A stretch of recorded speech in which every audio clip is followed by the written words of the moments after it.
All right, let's talk about Avatar: The Way of Water. I mean, this is a movie that took 13 years to make, cost a rumored $350 million, and literally required inventing new technology just to exist. Today, we're going to break down this absolute spectacle. So think about it. Back in 2009, the first Avatar just demolished every box office record there was. It was a phenomenon. This left its director, James Cameron, with a pretty impossible question, right? How in the world do you top that?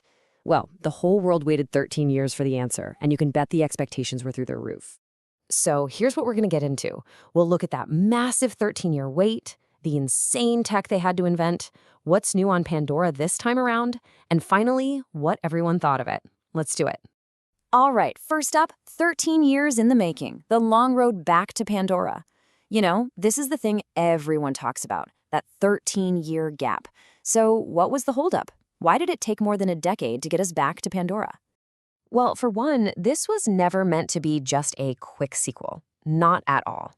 From the get-go, James Cameron saw that first movie as basically a prologue, just the start. He was planning this huge 5-film saga, a massive universe. And to do that, everything had to be perfect. The story and especially the technology. And you can really see that journey here. Look at these dates, 2014, then 2016, 2018, 2020, delay after delay. Now, this wasn't just, production trouble. Each one of those delays happened because the tech Cameron needed to pull off his vision, it just didn't exist yet. They had to literally invent it. Which brings us right to our next section, Cameron's technological leap, inventing the tools to film the impossible.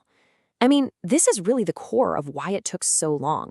James Cameron wanted to do something that had never, ever been done. He always pushes the envelope, right? But this time, the big challenge was water. Okay, so you remember performance capture from the first film, right? That's how they recorded the actors' movements and expressions to create those incredibly real-looking Na'vi. They totally nailed it on dry land.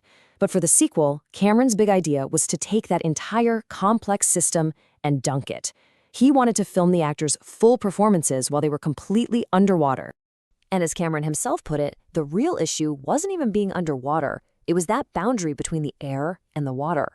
It basically creates a moving mirror, and that mirror caused a total technical nightmare. It reflected all the little sensors they used for performance capture, creating thousands of ghost data points. It was like trying to have a clear conversation in a room full of echoes. The system just couldn't work. So how did they fix it? Well, it took them a year and a half, and the solution was just brilliant. First, they had the actors trained to be free divers so they could perform without scuba gear, holding their breath for insane amounts of time. Then, they realized the infrared light they normally used got absorbed by water, so they had to develop a whole new system using UV light. And to top it all off, they ran 2 separate capture systems, one above the water and one below, and had to get them to work in perfect sync. Just incredible.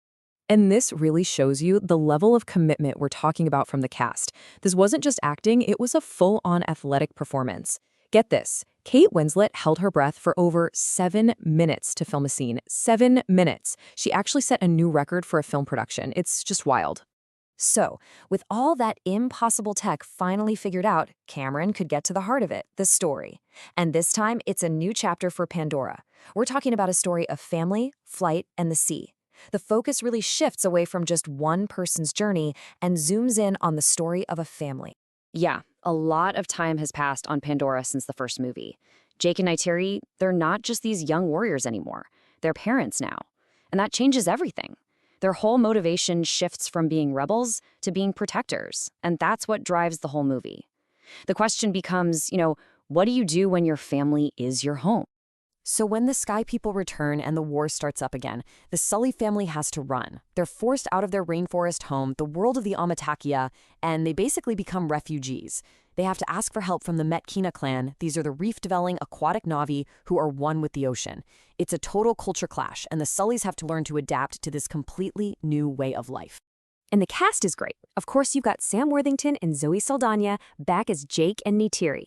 But the big twist? Colonel Quaritch, the villain, is back, but this time he's been resurrected in a Na'vi avatar body, so he's got all that Na'vi strength. Then you have these awesome new additions, like Kate Winslet as Ronal, the leader of the Metkayana, and Sigourney Weaver playing a totally new character, the Sully's mysterious adopted daughter, Kiri. Okay, so let's get to the verdicts. The big spectacle. After all that time, all that money, all that new tech, the one question left was would people actually care?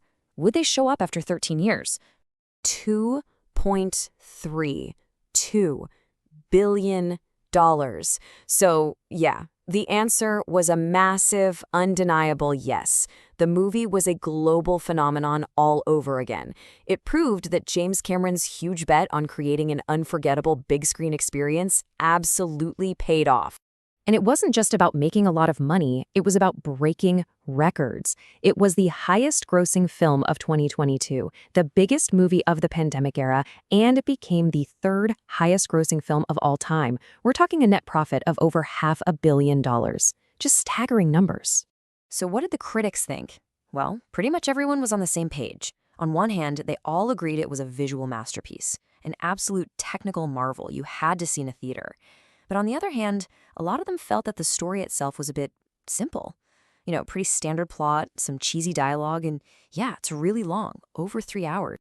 But no matter what you thought of the story, the industry definitely recognized the technical achievement. The film took home the Oscar for Best Visual Effects, which, let's be honest, was a total lock. It's the perfect award for a movie that spent years inventing the tools just to get made.